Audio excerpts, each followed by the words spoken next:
Hello everyone. We'll be starting right in a minute.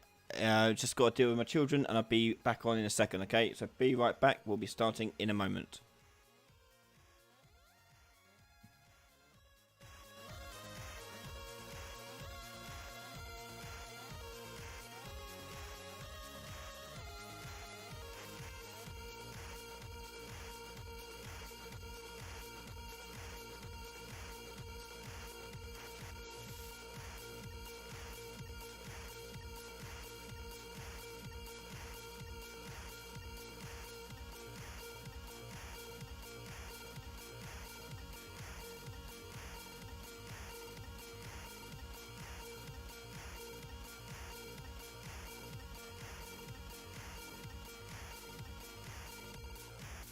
Hello everyone, welcome to tonight's question time. If you don't know what this is, every Wednesday we do question time live, and you guys can ask any questions you like in the chat.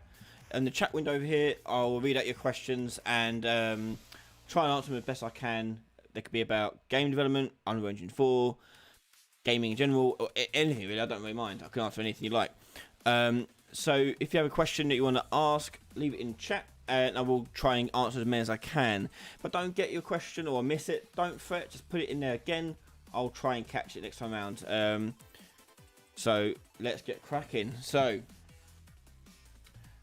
let's have a look, see if we have any questions or see who's actually around in chat. By the way, I'm on baby watch. So I've got a baby monitor here in case they start crying. So if I do have to pop off, I'll be off. I'll be back in a second, okay? Hopefully they stay down, but I bet they don't.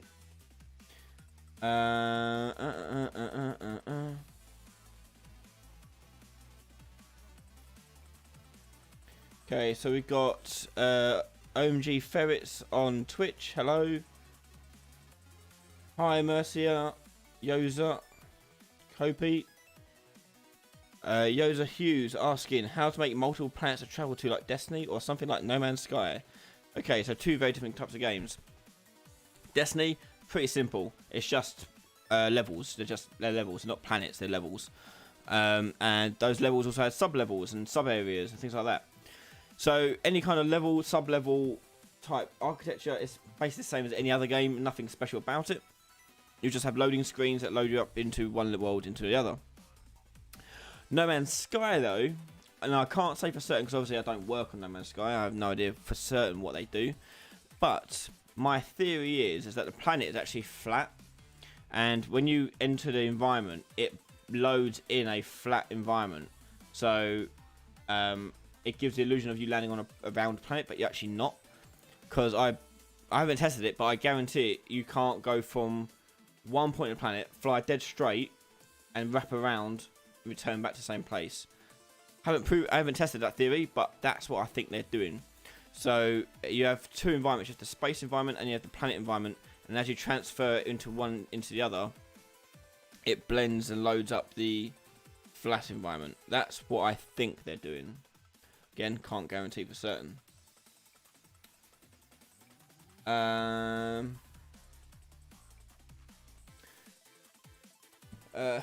Jin Nguyen, how can I build an audience for my game?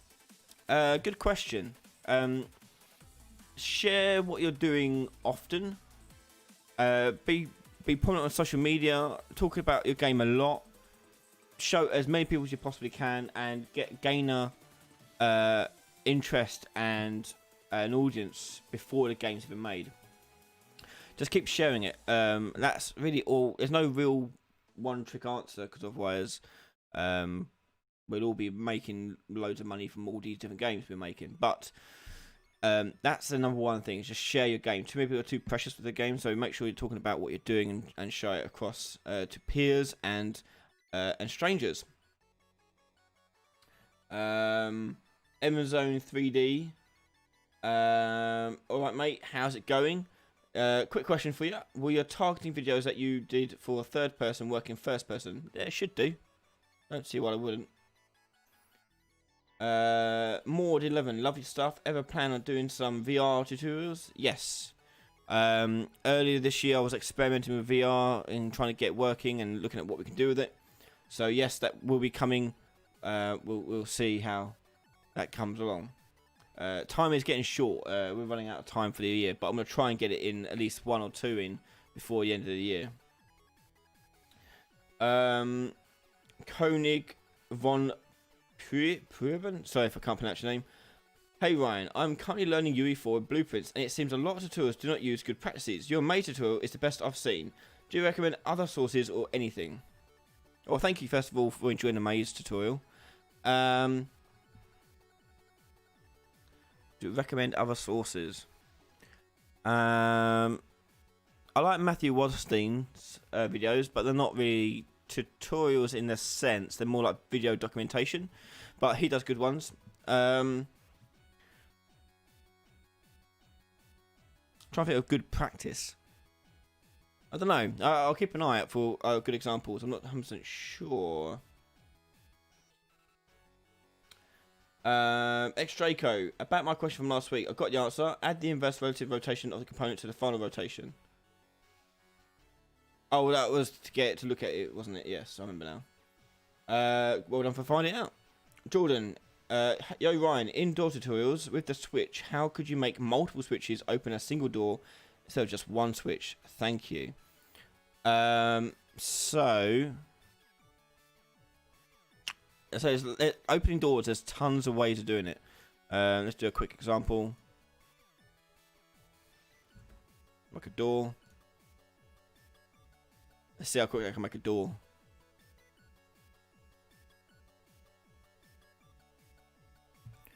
Make a mesh. And I can hear my son crying. Brilliant. Right. Hold on. Saying your questions. I'll be right back. I'm going to make sure my son's okay. I'll be back in a moment. Sorry for the delay.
Okay, I'm back. Hopefully that'll keep him quiet for a bit. It's Sod's Law. He's been quiet all evening until I push the start button. Anywho, right, let's do event graph. Let's do a custom event for open door. Custom event for closed door. Add timeline. Door opening. I'm not explaining this because I've got loads of videos on how to open doors, but let's show you how to do it with multiple switches at least.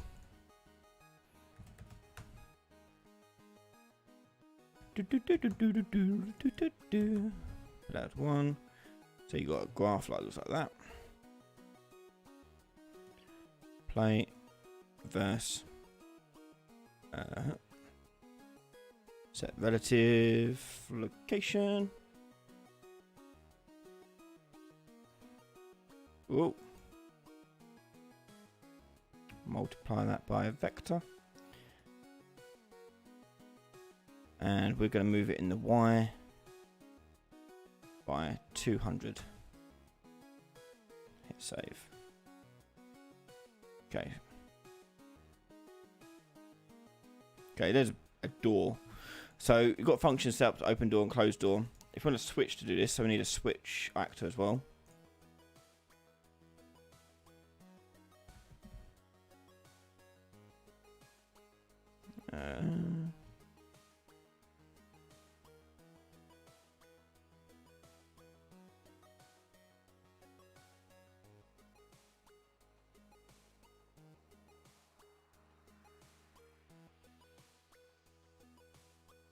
And do a sphere collision.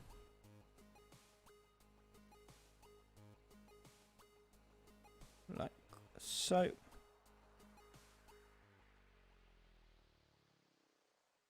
Cool. Okay, so this switch is going to open doors. Okay, so do a custom event here, activate switch. And we'll add a variable here for a door, and that'll be a door actor. And you want to expose that to the editor by making it editable. And we're going to tell that door to open. He's crying again. Christ almighty. Right, let me just finish this. So you activate a door, open door like that, and when we step on the switch, we want this to be add event begin overlap. Check if the actor is equal to the player character.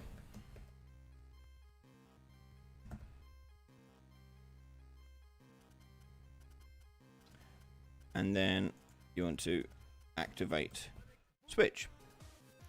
So when we step over it, it's going to call this function, which is going to call the function on the door. But we only want to do that if the door is valid, because we don't want to get errors. Okay, so if you want multiple switches to open, possibly open a door, strike a switch in there. You go down here, we just tap that onto that door there. But then we have another switch over here, and that will also open that door there. So when I test this out, I can step on this switch, and it opens that door there. And if I was to go into the game again and go to this switch, that'll open the door as well. So they both open the door. Okay. If you want both switches to be activated before you open the door, you have to go the other way around. So, and what I mean by that is on your door, rather than have the switches reference the door, you have the door reference the switches. So on your door actor, do switches, and that'd be a switch. I don't know which one it is. It'd be this one. Make that an array, so you can have multiple, and tick editable. And made it editable, blah blah blah. Okay, and then on the switches here, we're gonna do an event dispatcher.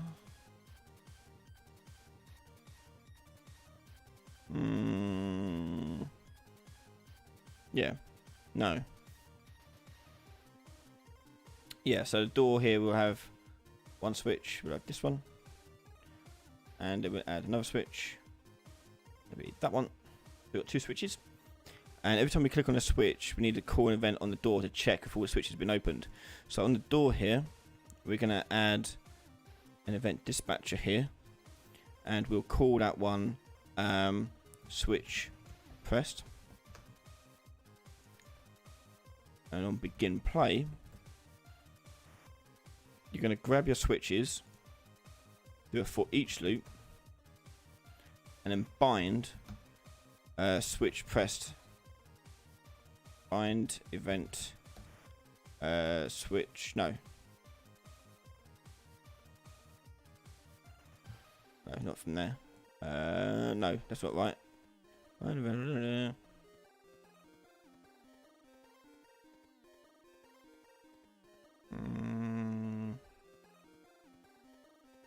No, all the way around. I'm getting confused.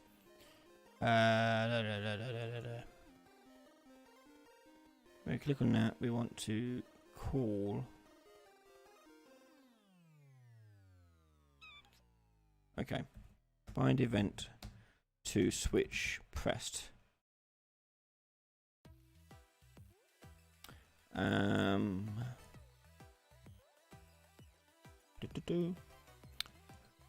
wrong way around. Event dispatchers are meant to be on the other one. Event dispatcher here. Switch pressed.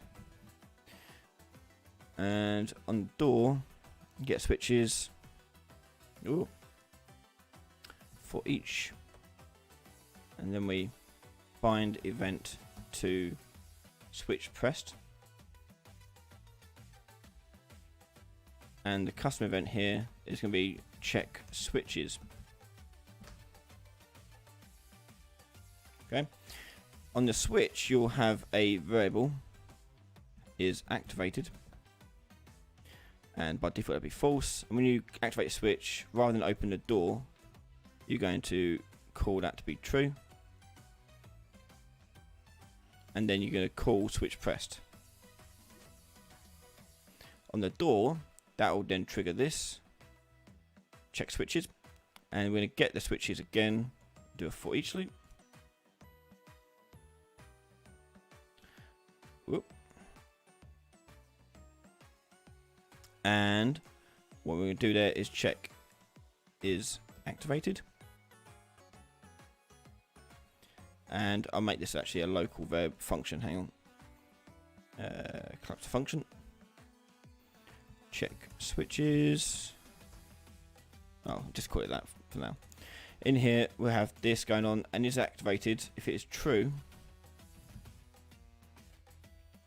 we're going to get a local variable, a running total, I guess, and that'd be an integer.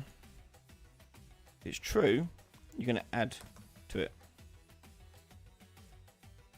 increment it like that.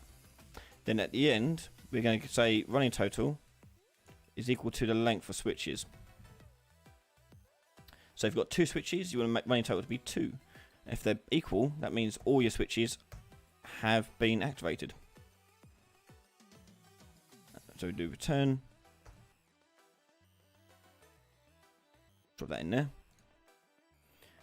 Back to event graph, you have this return value now.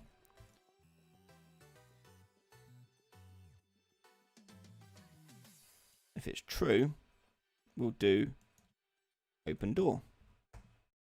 And then that's how you do multiple switches to open door. So you need to hit both of these switches to open the door. So 1, 2. There you go. Right, I'm gonna go deal with my son. Be right back. Alright, I'll add time to the end of this session. Be right back.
Okay.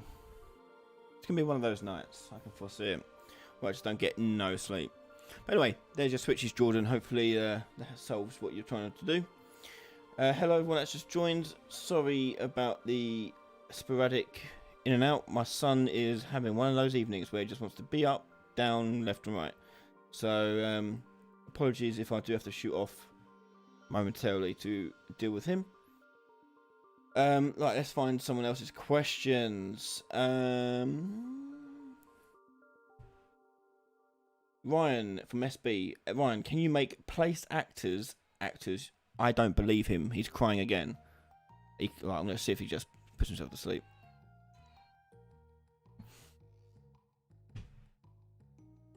Be right back.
Right, I'm back.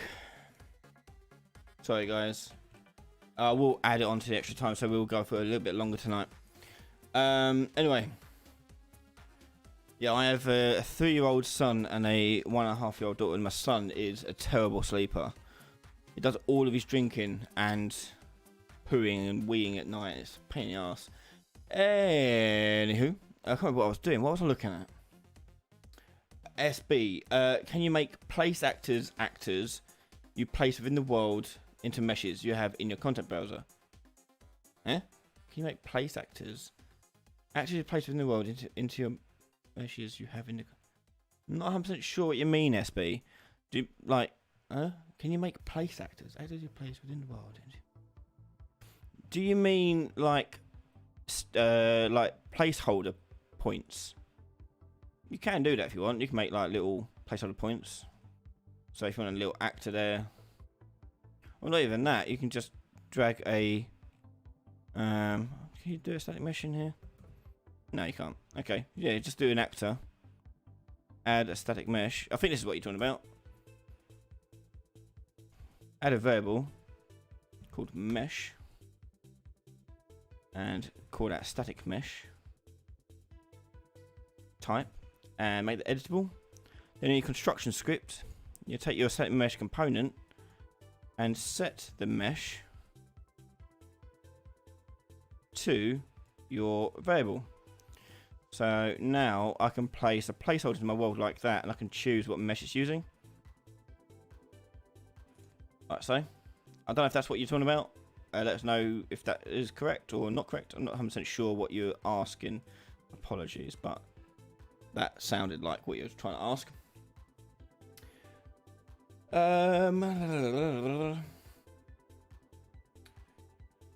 Get a gaming job. Do all of you have it easy getting into blueprints? Coding in general is quite hard for me, and I think I'm quite slow.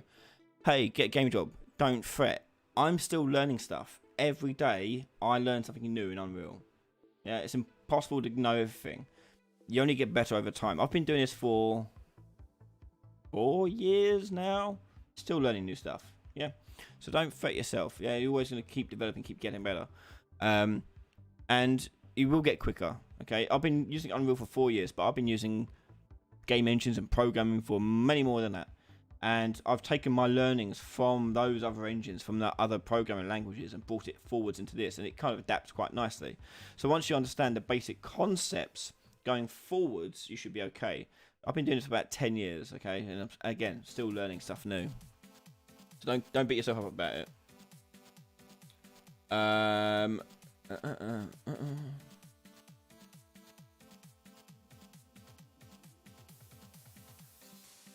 Sorry.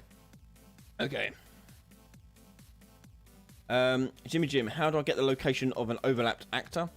I'm having trouble with my BT task and my AI following the overlapped actor it has seen.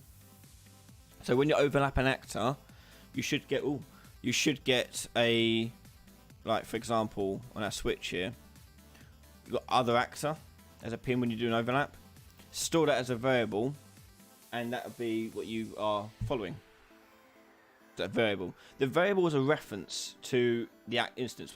This gives you that reference, then you want to store that reference. Okay, it's like learning someone's address. Once you've learned the address, you want to keep hold of it on a bit of paper. That's what you're doing here. You're promoting it to a variable, keeping it on that bit of paper.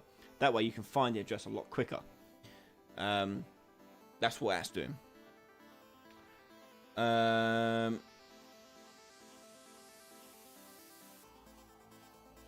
When you drop BSPs, for example, into the world and then convert it to a reusable mesh, you can use it into other blueprints. Oh, yeah, you can, yeah. Because when you convert it to static mesh, you should get it in your folder down here, and it's just a static mesh like anything else. For example, put this box in there. Okay. And let's just edit a little bit. Like so, for example. And then we right click on it. And see if I remember how to do this. I haven't used this for a while. Or is it this bit here? It's in here somewhere.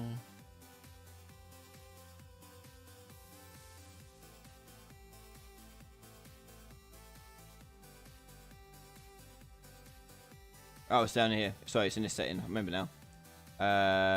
Crest edit mesh. And you store a folder in here, so let's put in the root. There it is, and you can just use it in any blueprint. So, for example, on our little placeholder one here, I can just use that box brush.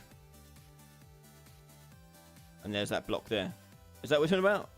And that can be used in any actor, blueprint, whatever you want to do.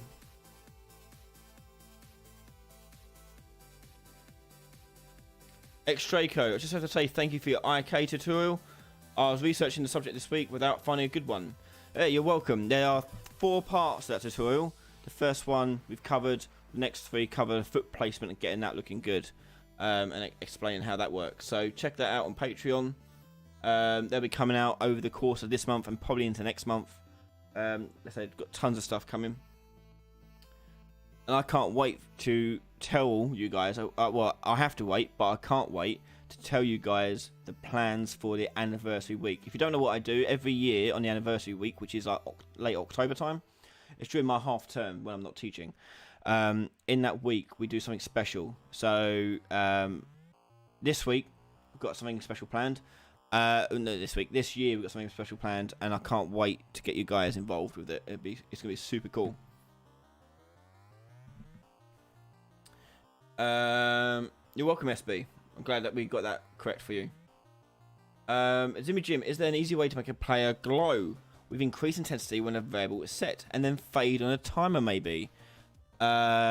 Sure, sort of, yeah. So, let's pretend that our, let's do start content. Let's get a chair or something. So there's our chair, okay. If you want your chair to glow, you've got a material. There's a couple of ways doing it. So you need to make a material that does this, or you can do a post-process. If you're doing a material, probably the easier one. If we go to the chair here, I'm just going to duplicate this. Chair 1. And you've got emissive here. I'm going to take this and multiply that and put that in emissive. The multiply part, the multiply B input is going to be a scalar parameter, and we're going to name this one glow. And glow by default is set to 1. Okay, so that will give us the glow control. So to show you that working, if I go into right click, create a material instance, and plug that onto there. See, it glows already a little bit. If I turn the glow down, glow to 0, you get what was originally there. Okay, so if I was to make that transform its glow over time, I need to make an actor out of it. So if I go and can I do it from here? Don't know if I can. No. Okay. Let's go and create a new actor. Glowy chair. So on this glow here, we're going to add the chair. Static mesh. Okay, so there's our chair. Then we're going to have a variable in here called glow, and that'd be a float. Default set to 0. On the construction script, we're going to drag the static mesh out. Oh, hello. And then from there, we're going to do dynamic material instance. Oh, I think we do it from that. Actually, I might be able to do it straight from that. Set scalar parameter value on materials. Yep, there you go. So, set scalar parameter, you type in here glow. And the parameter value is going to be that variable there. Now, if I make that editable, you get this effect. So I'll drag it into the world. I can then change glow here, and it should change there, which it isn't. Why is it not? Oh, I've got to change the material here. That's why. There you go. Cool. So now I've got this value. I can tweak up and down. Okay. Now to do that in game, what we're going to do is we'll make a timeline. Glow. Oh, glowy. And open it up. Then float. Glow amount. And this is going to be a loop. So we're going to do a point there, and a point there. So this one is going to be set to 0, 0. This one's going to be set to, we'll do 1 and then 1. And this one we're going to set to 2 and 0. Okay. And this is if you're doing it through the blueprint ways. You can do it through material as well. This gives you a bit more control, so if you want to do it in game, you can do. So we can show you an example of that. So here I'm going to make this curvy, so I'm going to select all these, right click and do auto. You get a nice curve. And we're going to add more points in here. So this one we're going to do at 3 and do -1. Actually no, don't need to do that. Don't need to do that. That'll be fine. That'll do. So do that left to 2 seconds. So I'm going a bit quick. I just want to try and answer as many people's questions as possible. So got glow amount 2 seconds long, goes up to 1 and back down, and it's all on a curve and it's looping. Okay. Then on my event graph, when it plays, it's going to play that, and the glow amount is going to be basically this code here. So we're just going to take this and put that there, and we'll do glow amount times this glow here. So this glow would be the maximum glow. So this we'll set to something like 10, for example. Okay. Hit save. So when I place this into the world and push play, it glows like that. Okay. Now, so the benefit of doing it as a blueprint rather than on materials, that you can then do stuff with it. So rather than on begin play, we can do this on hit.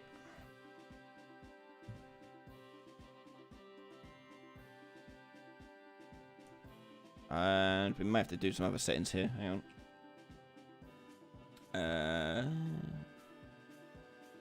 Don't need to do that. Hit compile, save. Let's see if that turns it on. There you go. So when I shoot it, it starts glowing. Yeah. And you can do other things with it, like slow it down, speed it up, stop it, whatever you want to do. So if I want to shoot it to start and stop it, we'll do a flip-flop. Flip-flop. A, play. B, stop.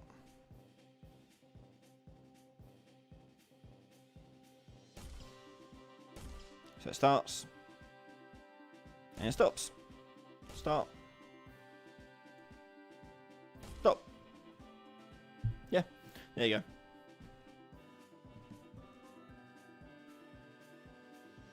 Yeah, PC Xbox, as I say, you can do it in material, but if you want to make it interactable like that, you need to do it in actor.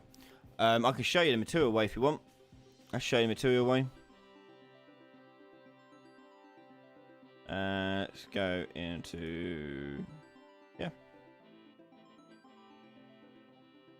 Where's the chair? There it is. So we go in here, for example. So it's glow. Rather than making it a variable, you just want it to do always glow. We can get the time function. And need a sine wave or cosine wave, whichever one you like. And then you multiply these. So if you want to slow it down, speed it up, you multiply the time. And if you want to increase its intensity, you multiply the sine wave. Sine waves go up like 1 and back down again. Let's go like that. And you can just change these. So if we make it a bit, I think that makes it slower there, making it a decimal. And this one we'll say 50, for example. I don't know. Hit apply. And you'll see it previewing here what it does.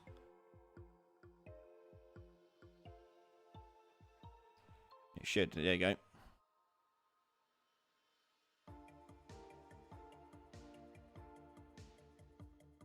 The downside to using a sine wave is that sine waves go to negative and then they go up to positive, so you need to fix that, but like clamping it or something like that. But ultimately that's what you do. So for example, we can do like abs out of this.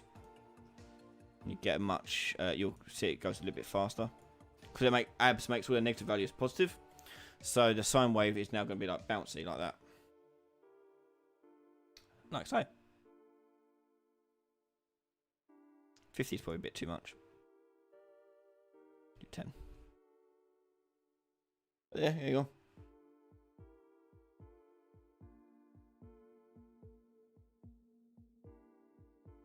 There you go. So that's how you do it as a material, but you can't really control it unless you put variables inside of here. But it's up to you. There's like loads of ways to do stuff in here.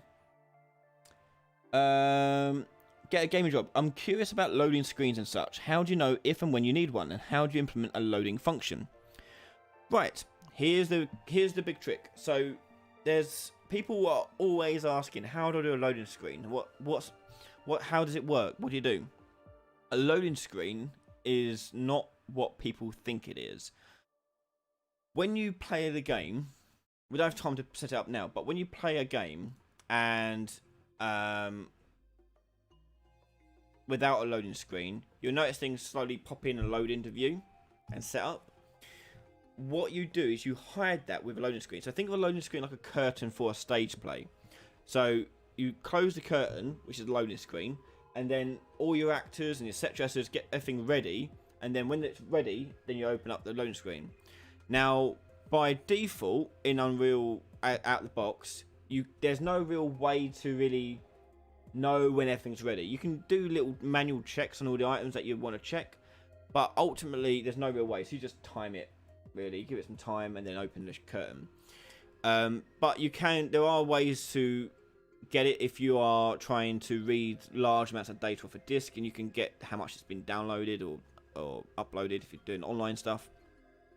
But it's simply just a curtain that you put in front. So in this case, it's a widget. You just put a widget in front of the screen on begin play of the level, and after some time, take it down. And that'll give time for your AI to initiate, your nav meshes to initiate, anything weird going on that you need to get sorted out at start, and it stops things from popping into view, get started, and gives chance for the room to still set up. And you can see in some games where that doesn't always time it perfectly well. When your loading screen comes away, you're still seeing stuff pop into view. That's kind of what they do.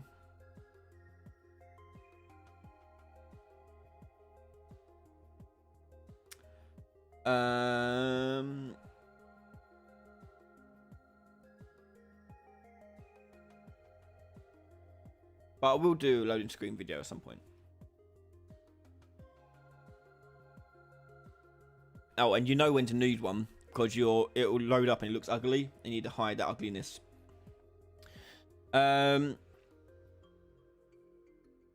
Zimmy Jim, I actually want the glow to intensify when an action is completed in game, while at the same time decreasing till it goes away. It'll be used on the players. Well, yeah, in that case, rather than using a timeline, you can just do a lerp. Let's get rid of that and put that back into glow there. So on my glowy chair here,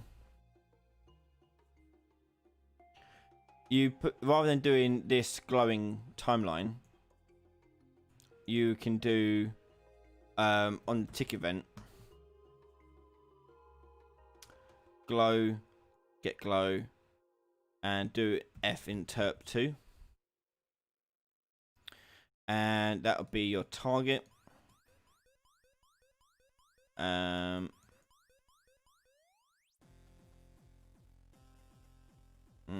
you need target glow as well, don't you? Hang on.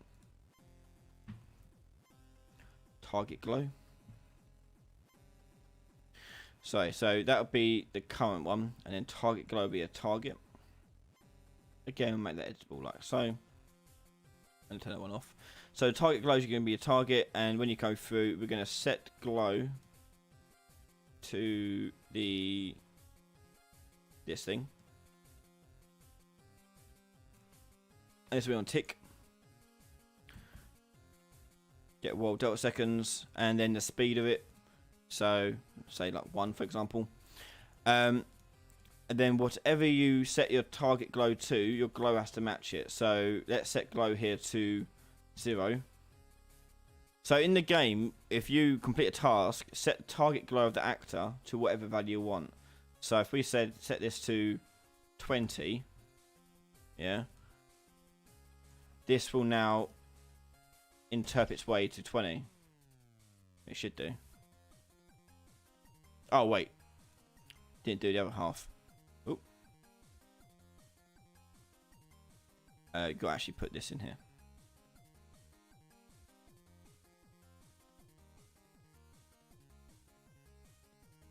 like so. So when you push play, there you go. So it's interpreted weighted 20. It goes quite quick, so you can slow it down with that, changing that delta time or interp speed there. So I think lower number is slower. No, faster. So if you do like 30, for example. No, wrong way around. It is. Oh, I keep doing that. Stop. I do 0.1.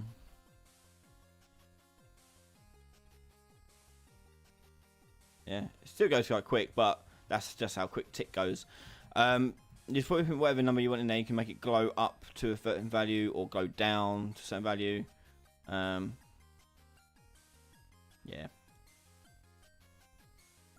Let's make it even really slow. 0.0001.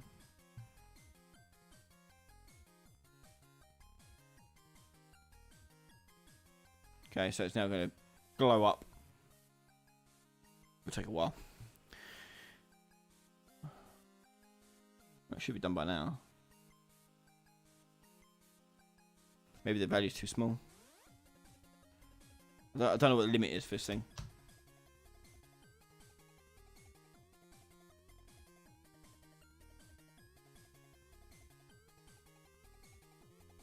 There you go, it's glowing.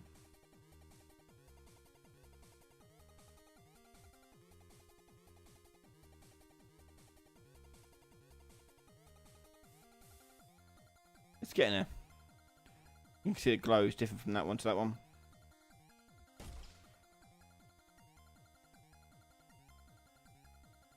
Maybe take another 0 out of that. 0.01.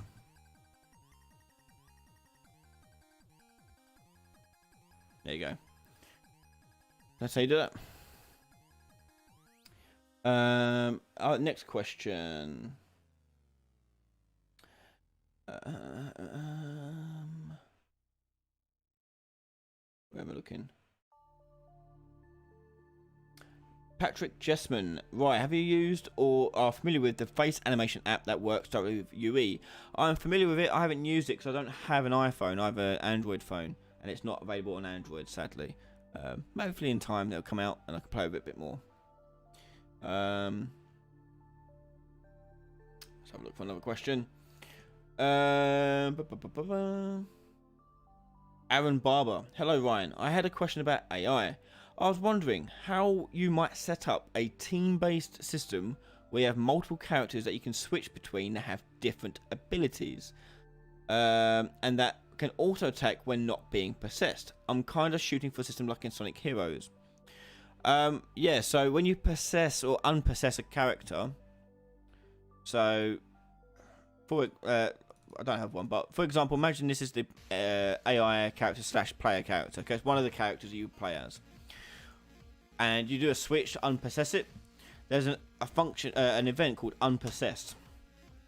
When you do that, you want to get the AI controller and then tell that to run behavior tree, and that'll kick in its run behavior tree. Control it active itself, and your behavior tree is the tree that you want it to do AI. And when you possess it, you basically do a similar thing. Get the AI controller, and then from there get the brain component and tell it to stop logic, and that'll tell it to stop running the behavior tree. So possessed, stop logic; unpossessed, run logic, basically. That should do it. I see why it wouldn't.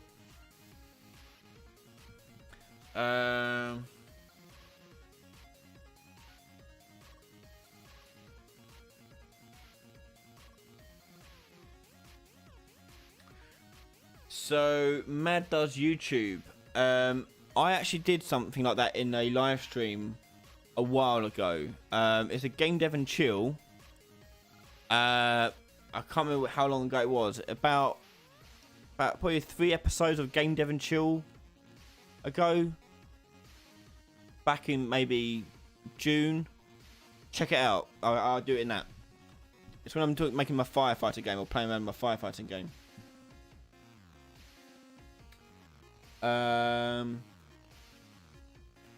UE4 Guru. Yo Ryan, how can I blend between two systems like I'm encountering a bug right now, which is either my combat anims works or my riding anims, but the systems work fine in the background. What do you think? I'm not entirely sure what you're asking. Between what systems? Systems right now, which is either my combat anims work. Like, are you talking about animation systems? Because you do know that you can just switch the animation system over. You just grab the mesh and you go set animation.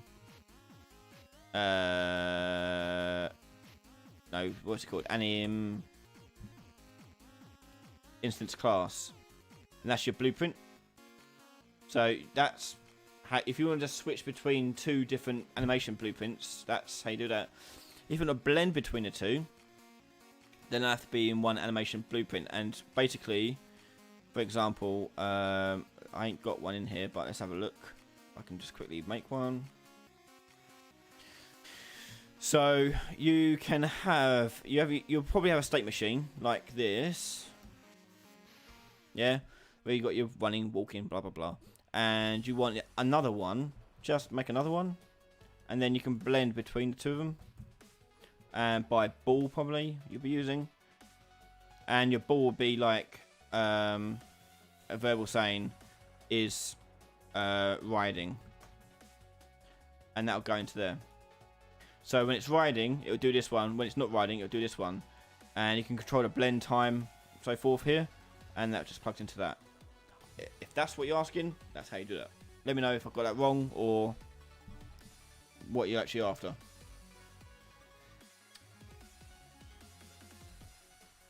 Creepy videos. How to give an enemy AI armor and weapons. It's the same way as a normal player character. Nothing to do with AI. It's just you give it a weapon in its hand and it looks like it's hitting things.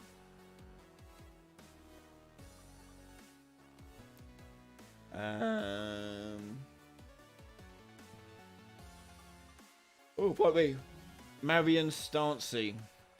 Is there something weird about saving array of widgets? I set my save object array to my array of widgets, and on load I set my array to that of my save objects. Am I doing it wrong?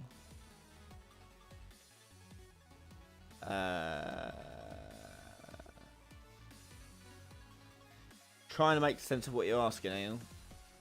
Is there something weird about saving an array of widgets? Why would you be saving an array of widgets? That's what's confusing me. Can you explain why you want to save an array of widgets? PC Xbox, are you planning on doing more IK stuff like climbing or holding objects? Yeah, so patrons currently have leg IK, which is quite a basic one. Then we're going to go into in the FPS RPG series. You can see how we use IK to do holding a gun properly every time, so you can always make sure the hands on the gun, and when you move the gun, the hands and arms move with it. So we'll do that. After that, I'll show you how to make it so when I open a door at the door handle and things like that, and picking up objects and all that stuff. Eventually building up to the point of doing procedural animations and showing you how to do things like giant spider creature things that can walk across the environment procedurally. But yeah, it'll take some time to get there. We've got loads to do before then with other series and other objects, so we'll see. Patrick Jessman, how far are you in the new AI series in Patreon? I think there's 6 episodes. I need to do a few more for that one. I keep meaning to go back and finish more on it, but there's about 6 episodes there.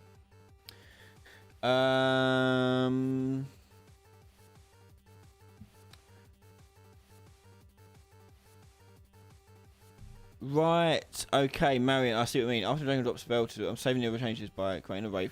Right. No, don't do it. Don't save an array of widgets. Save the data that's in there. Always save data, not visual stuff. Visual stuff you can replicate with the data. So you store an array of IDs that link to the spells, and then when the game is loading, you'll begin play, set the widget to use the correct spell in the correct slot. So save the array of IDs, like integers or whatever you've done for the spells, and then you'll construct it with those spells in that place.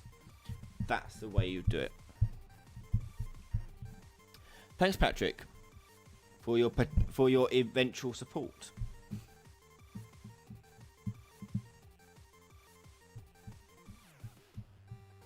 Any more questions? Oh, Polly. I don't get much sleep. Sorry. What are you on?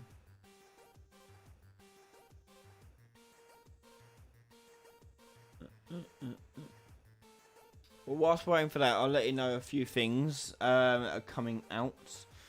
So, currently Patreon, if you're a Patreon member, expect more FPS RPG coming out. I've filmed it, just need to edit it. And also more building series coming out. The skill system needs to finish coming out as well. That's all done. I just need to do the data stuff.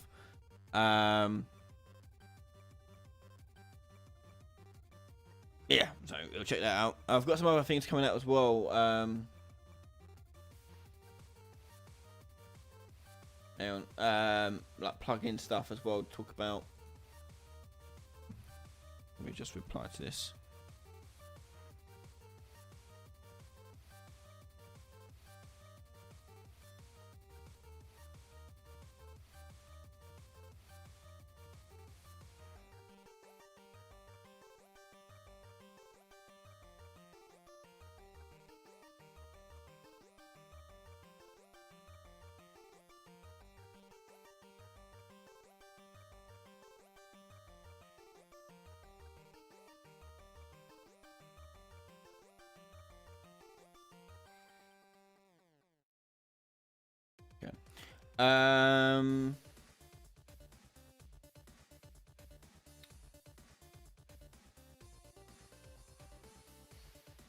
Patrick Jessman, last question. How do we give credit to you in our projects? Just put my name in it. Don't mind. And make sure you send us a link. I'm always want to see what people are doing in my tutorials. Again, if I get footage or clips of stuff, I'll put it into my showcase for my anniversary week celebrations. PC Xbox, will I ever cover subsystems? Just learned about them and they're super helpful for modularity in UE4. Don't know. Maybe one day. No, no ETA on that one, I'm afraid.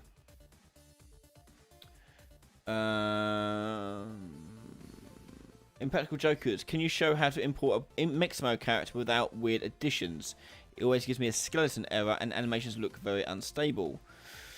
Okay. So, let's have a look at getting that going here. We'll get Mixamo up.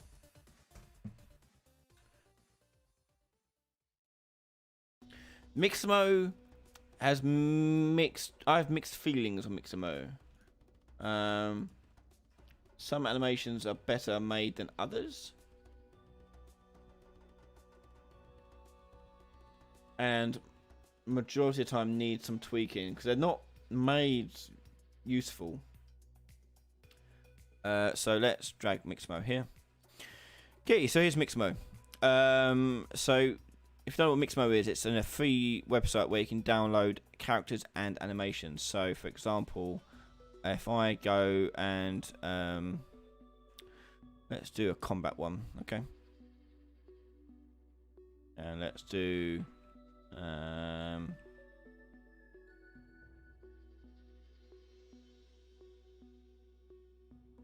oh, puppy.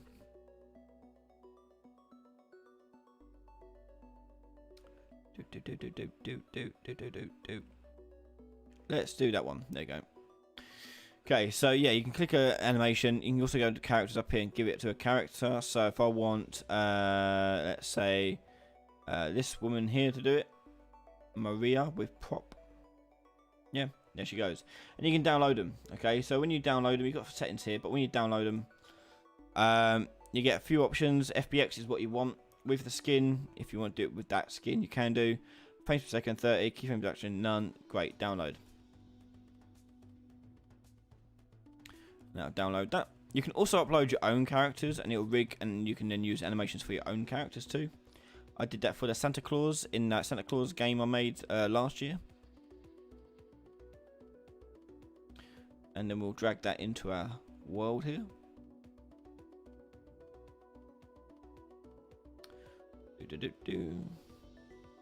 Oh, I need to close this.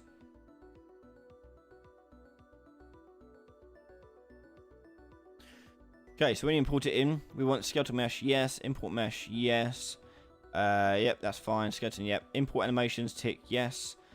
Animation length, we'll leave it as exported time.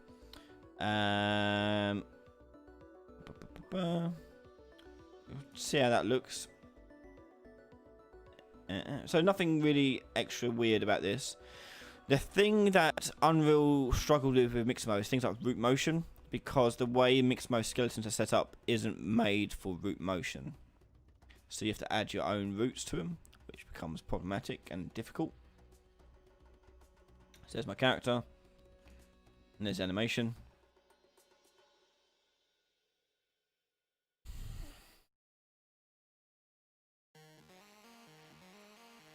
If he wants to load up.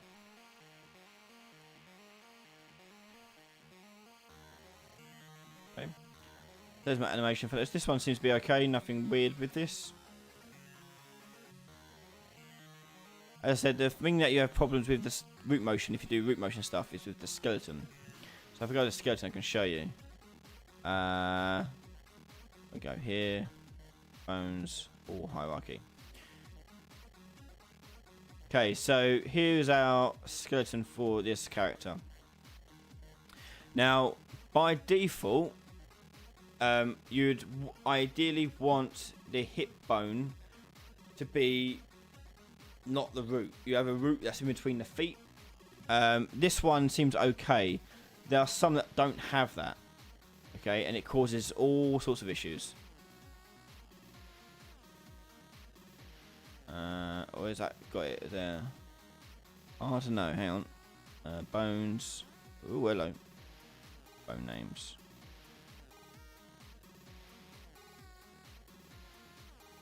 Let's go and select only. Yeah. Okay. So hips is fine. This one's okay. Some of the skeletons don't have it, and that's where root motion comes in broken. So you need to add your own stuff for that. But this one just happens to be a decent one. By animation problems, let us know what animation problems you mean. But that's typically the one I find is the main issue when people do it. Yeah.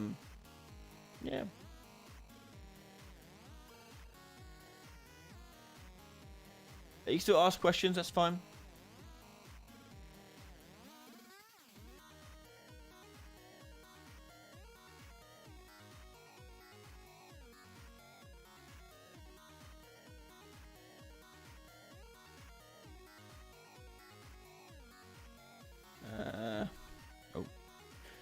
Let's have what else we got here.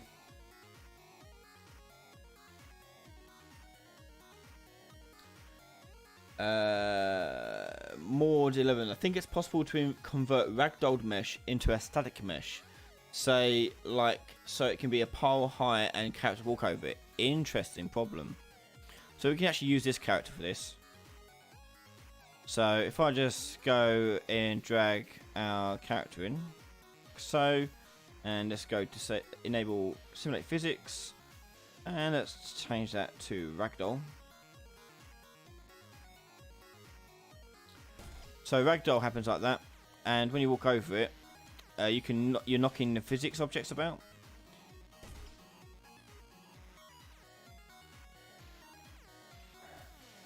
So there's your ragdoll. Okay, so you want to be able to step up on it. So the only thing I think of is on this actor, you have a timer. So when they turn ragdoll, you put a timer on it, and after that time, then you need to spawn a collision mesh on it. So how would you do that?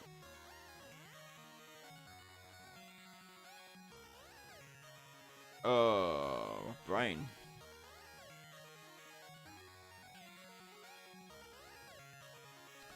Say yes to step up on.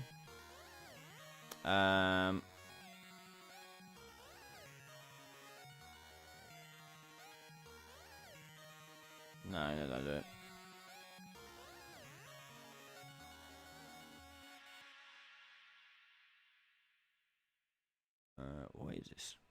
Oh, okay. That's because of that possession stuff. Get rid of that. So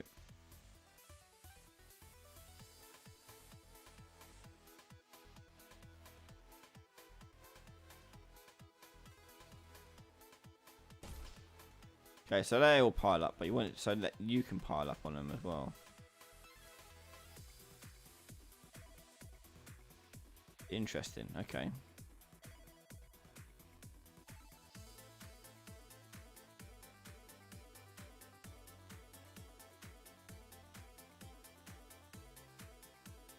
Okay, so at the moment they're set to ignore pawn.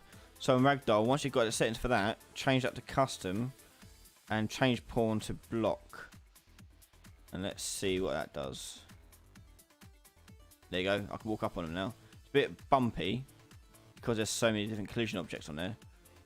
And as they move, I will move. But that's just starting point. I would probably just tell them to stop simulating physics after a certain amount of time. So let's do this with actual actors.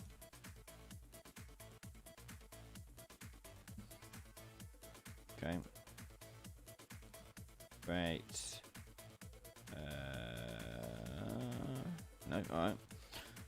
Let's make a character.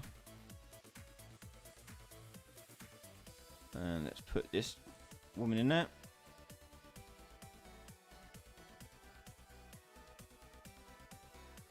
Okay, so on begin play, we're going to set enable physics. No, what is it called? Enable physics. Oh my god, what's it called?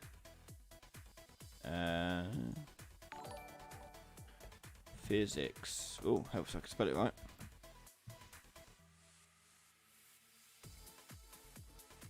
What's it called?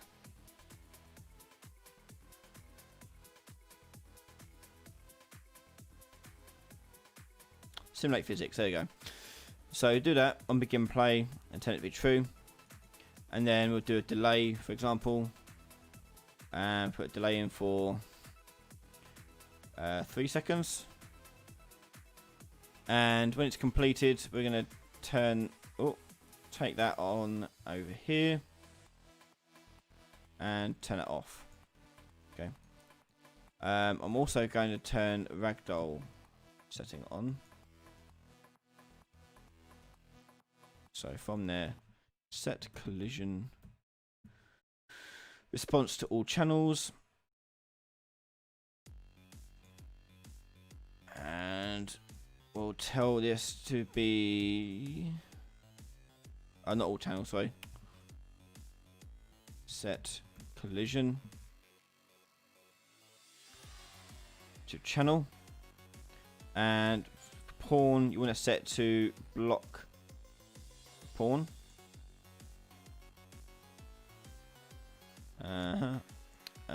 Before that though, we need to set to Ragdoll. So set collision object type to... No, not object type. What's it called? Preset.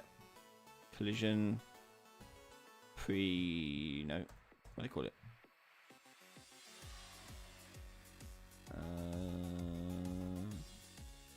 Set collision enabled. No. Oh my god, what's it called? Scroll down here. Collision presets. That's what I thought I had. Set collision.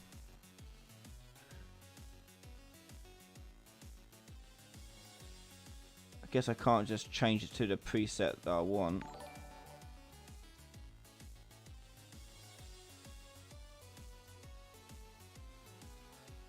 Not profile name, is it? No. That's fine, we'll just do it like that. Let's see what that does. So I'm just going to delay this first. Delay by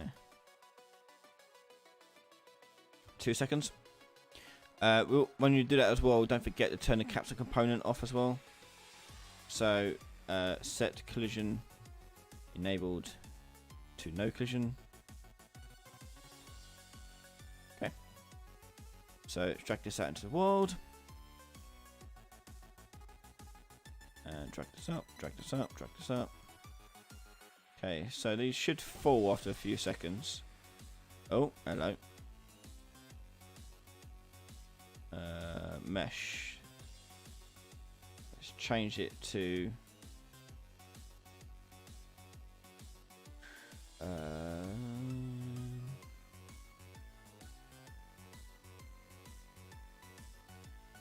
custom. Block that one. Block vehicle as well. Horn's not a big problem because it should do that itself in a minute. Why not?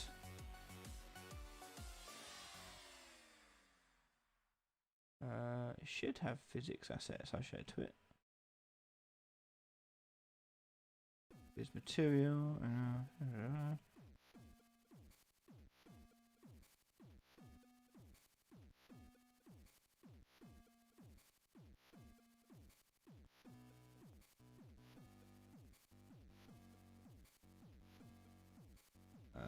What? Why can't I change that? Block, block, block, block, block. Yeah, why are they falling for the floor then?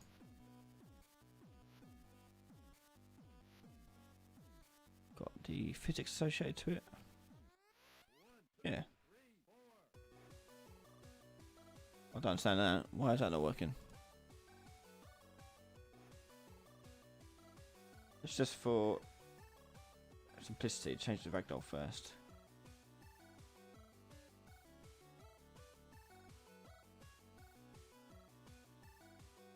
No, that works. So after time, oh right, okay, I see the problem. Yeah. I'm sure there's a way. Anything to do with poses?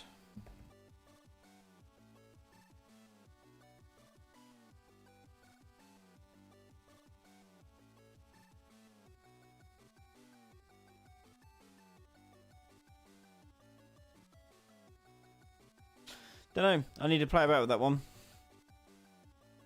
Not entirely sure. Sorry.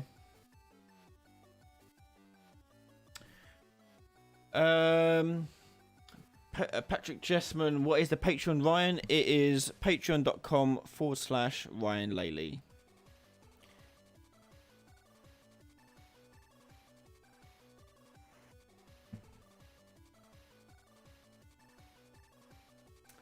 In Practical Jokers, I usually see their arms and legs all over the place in reference to your Mixamo. Weird. Are you retargeting by any chance in Practical Jokers? Is that why it's getting weird? Because you're retargeting?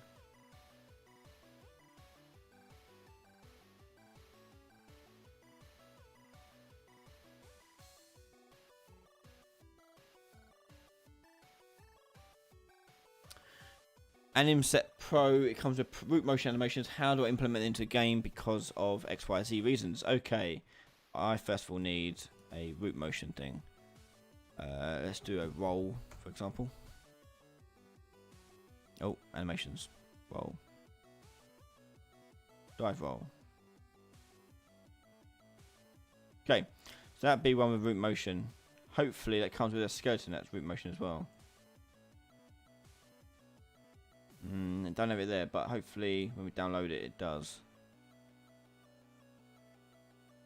The problem with Mixamo, as I said earlier, don't all come with the correct route, so it doesn't. Unreal has trouble seeing what the route is. There's a workaround using Mayo and Blender, but it's a pain in the arse.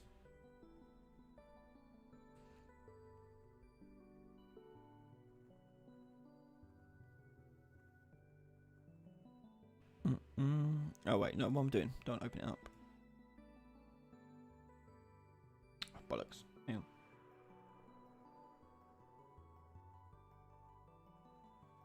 Nope.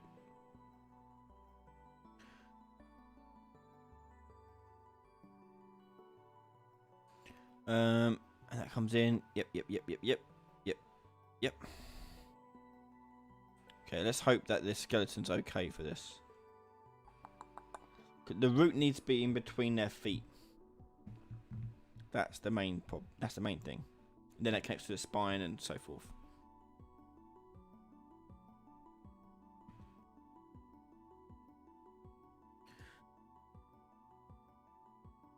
Okay, let's have a look what we got. Might be alright. So with the animation that's got root motion in it, like this. Okay. So what root motion is when you basically tell the animation to drive the motion of the capsule rather than the capsule driving the animation. So if I turn this on to show all the bones, so this red line is the root. Okay, obviously not in motion, it's just staying there. We have to tell it to use that root motion. So go down here, enable, and root motion pose, and in first frame. No, it should be first frame, but this is all. I don't think they have got the correct bone in it. Yeah, no correct bone. So I would have to then take this into Maya or Blender or whatever, and add my own bone to it, and then tell the bone to move with the rest of the model. I don't know if I have time to quickly show that now. Let's have a look. If I can load up Maya without any issue,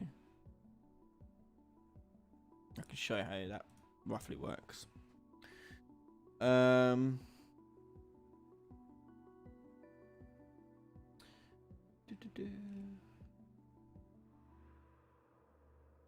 James, I've always had mixed results retargeting Mixamo to UE for skeleton.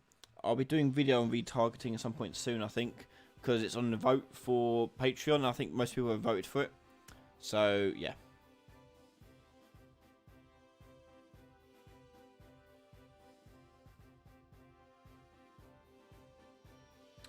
I animate through Maya. So that's what I teach at my college.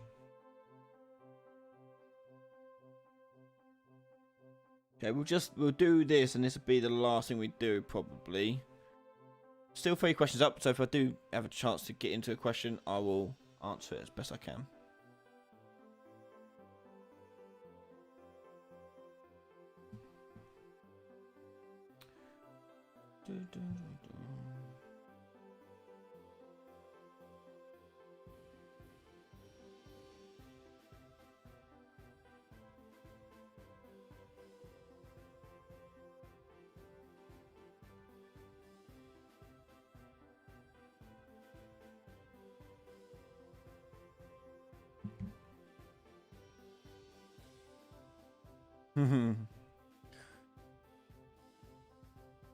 Excuse us, Maya's still loading up.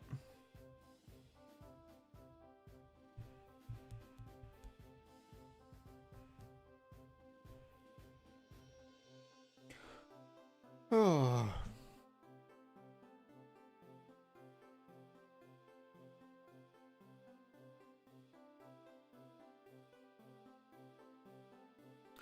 Okay. Let's import this thing into it. So, dive roll. Let's wait for it to load up first.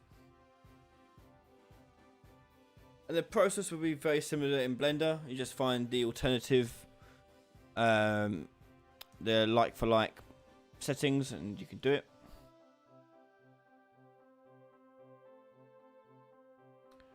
So if I drag in my dive roll.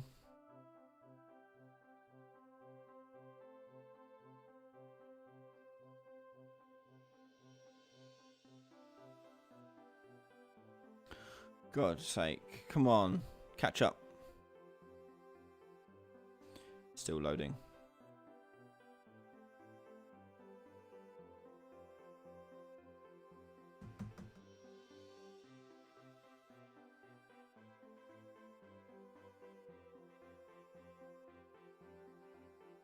James Jocelyn, can you point me in the right direction for blending a pair of textures so that one always remains on top when you rotate an object, yeah, it is. You want a world aligned. No, not world aligned. What is it? Oh, I can't remember now. Hang on.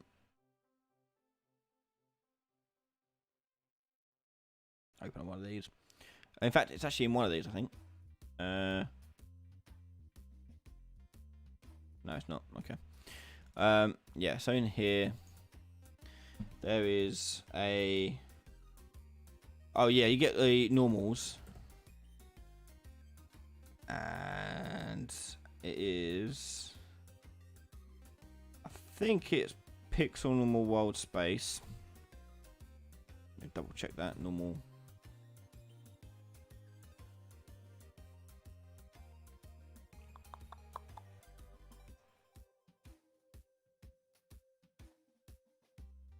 Oh man, I can't remember now. I think it's the normal here, and you check if it's above a certain value or below. I can't remember now. It's something to do with normals. Or is it?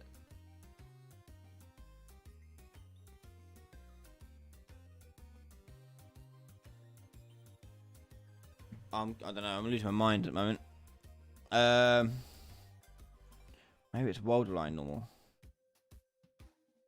Special object exercise.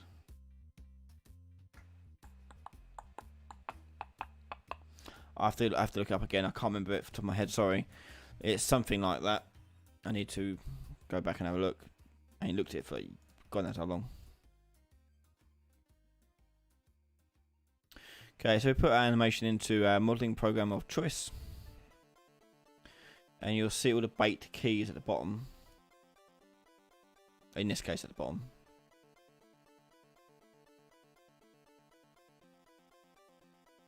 Okay. So, if I do X-ray joints, you can see there's no bone going from the groin, the hips, down to the floor.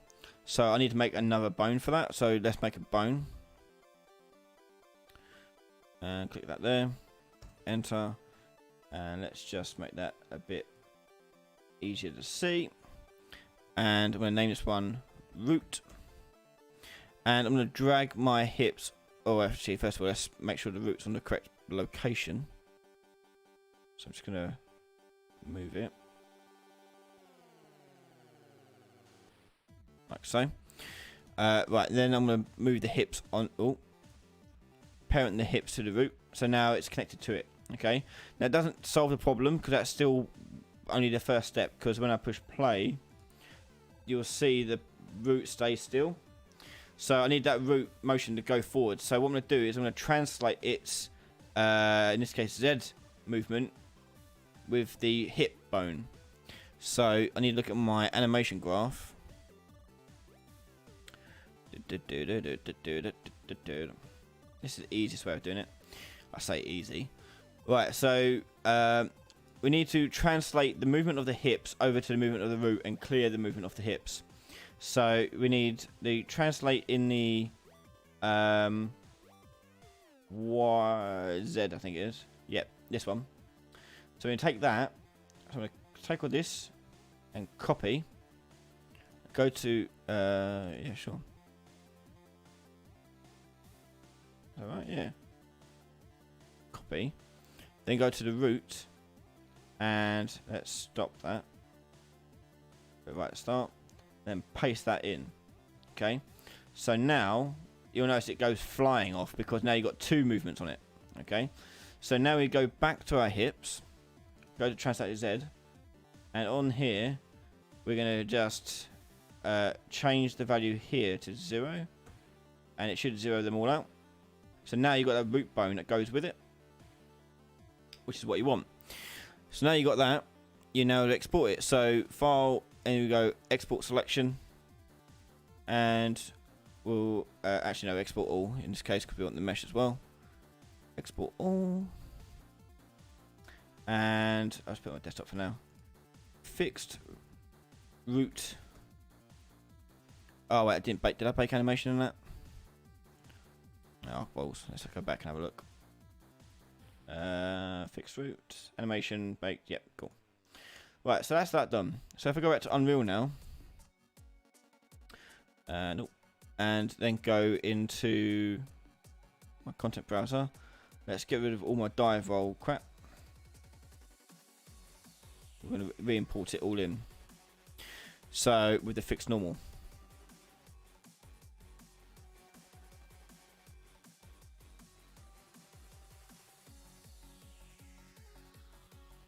The main difference between Mayo and Max is that Max is typically non-destructive, meaning that you can undo quite a lot of stuff, sort of like how Blender works. If you like Blender, I think you'll probably have an easier time with 3ds Max. Maybe.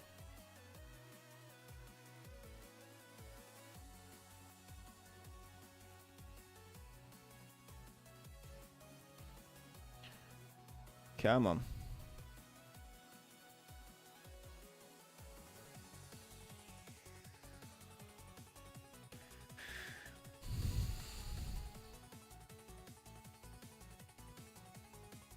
So yeah, this is the problem. If you're just joining us, this is the problem with Mixamos. Mixamos do not have root motion fixed properly, so you have to do it yourself. So that's what we've just done now. So I'm import for my desktop, and it's fixed root. Excuse my mess. Okay. Yep. I'll take all that. But now this has a root. Something that the engine will actually recognise because it's between the feet and I've named it root, which always helps. So the engine will now read it as a root motion, and in theory it should just work. Yep. Fine. Okay, so if I go in here.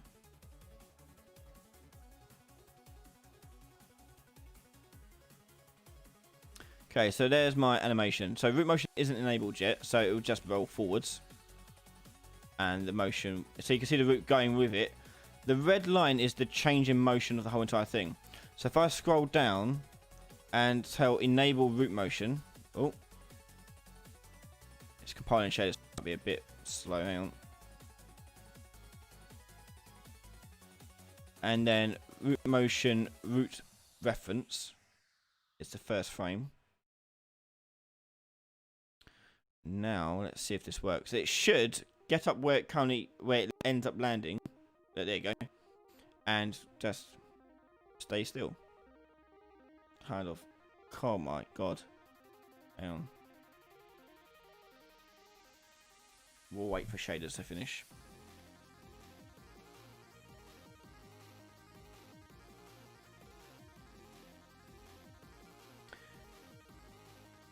Okay. Right, so that's got that's root locked. Why is that root locked? Turn it back to ref pose.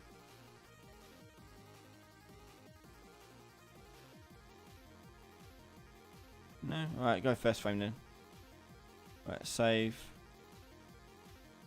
So this is hard to test, but if I was to, oh my god, if I just drag this into the world, no, that ain't not gonna work. This is very hard to test. Hang on, if I edit this one to use fixed root, and then we'll tell it to play animation.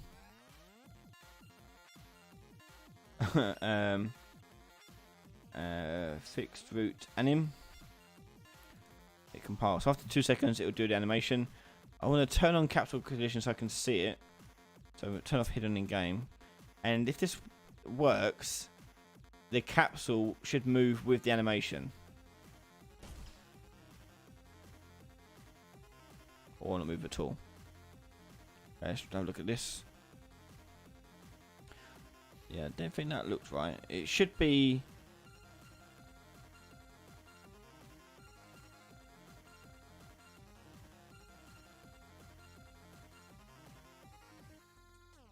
should.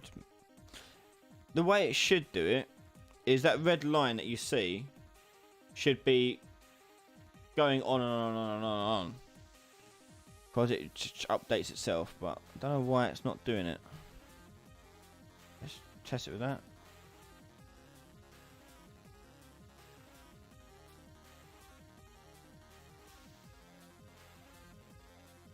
Yeah, no, that's not worked. Why has it not worked?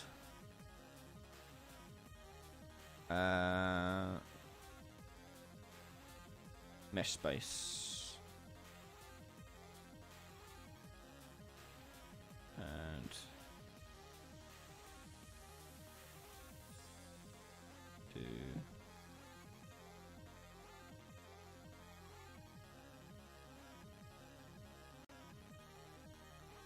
local space.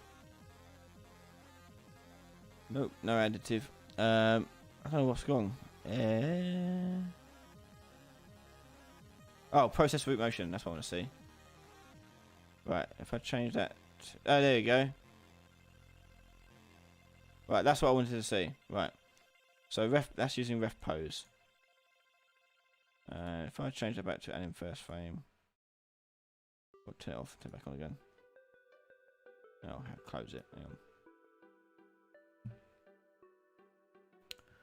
Okay. Right, so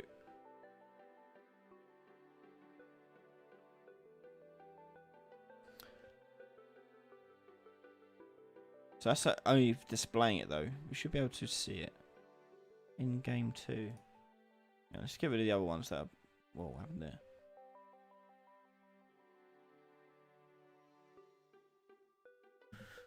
Delete.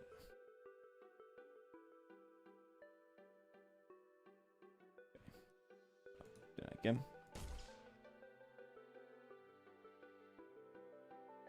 No, what are you doing?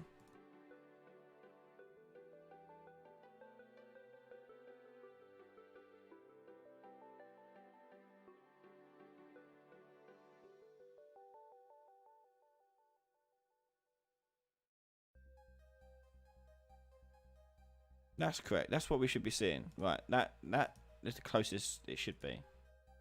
But why didn't that not work here? The capsule should go with it.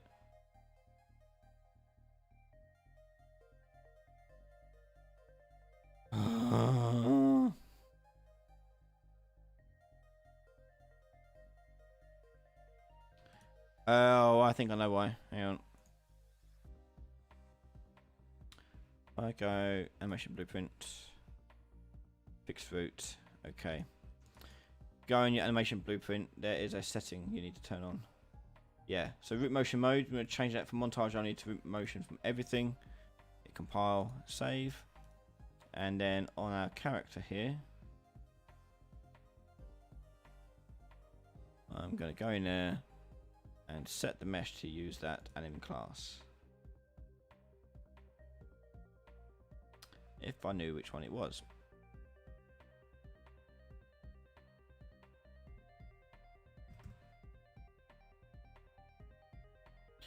New something.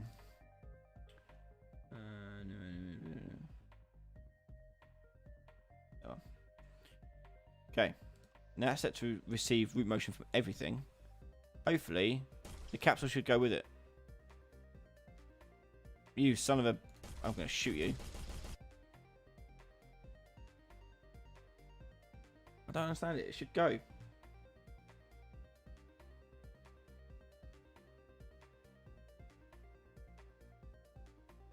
I definitely set it to root motion for everything.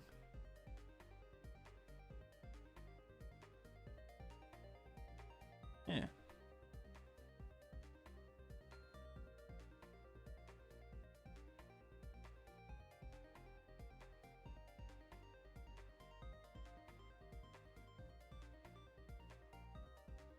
Try using it from that not going to work because it's not set right. I just want to see the capsule go. Yeah, no. What am I forgetting?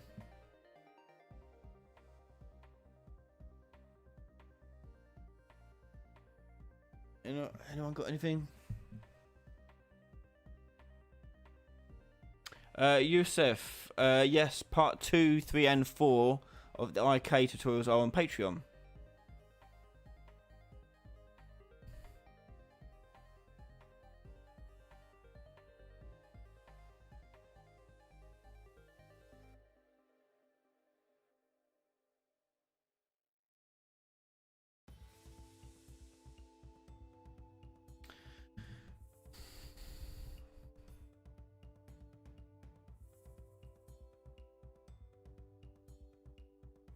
I can only think that this is not doing its job. So if I go and put that on the animation blueprint instead, and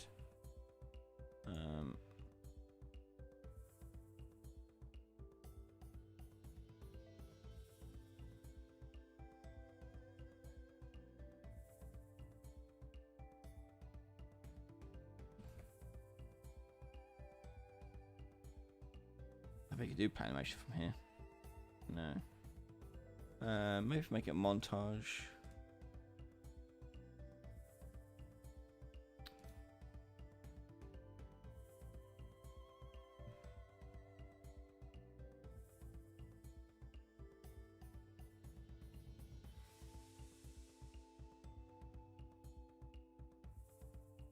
Okay, it should be first frame.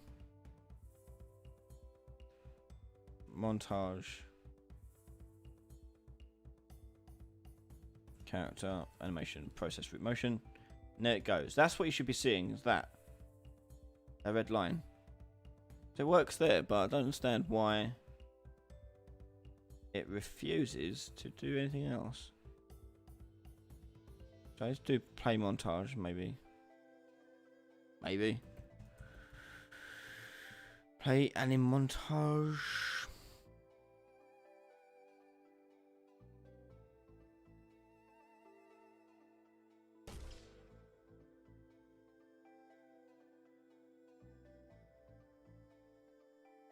No?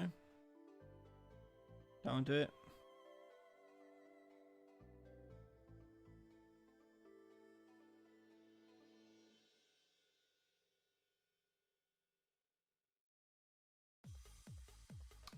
Maybe go on here. I could put the slot on.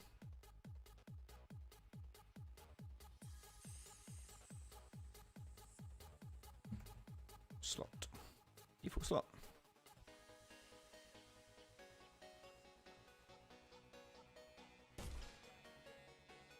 Hey, there you go. There you go. Got it working. So there you go. That's root motion. So it had to be a montage. And animation blueprint had to be told to read them from everything on montage. Doesn't really matter now because they're using montage anyway. The slot here, by the way, is how you make montage work with an animation blueprint. You need this on it. But there you go. We've got root motion working. So we took a Mixamo, we fixed it by adding our own root to it, and there you go. Root motion. Anyway. Thank you so much for sticking with us today. It's been a long one. We're going to have to end it there, unfortunately, because I've got work again in a few hours' time. So I've got to get some sleep, hopefully. So thank you again for joining me tonight. If you didn't get your question answered, I apologise. There's always next Wednesday. So every Wednesday, I'm here live answering your questions. If you want to support me, head over to patreon.com/Ryan Laley, where you can find more episodes on IK, online, skill system, crafting system, building system, FPS RPG, loads on there. And keep an eye out for more news about anniversary week in October. That news will be coming out very soon, announcing what kind of stuff we're going to be doing in that week. So, thank you all, everyone, for watching. I'm going to go get some sleep. I'm knackered. Bye. Oh, come to the live stream on Saturday, don't forget. Bye, everyone.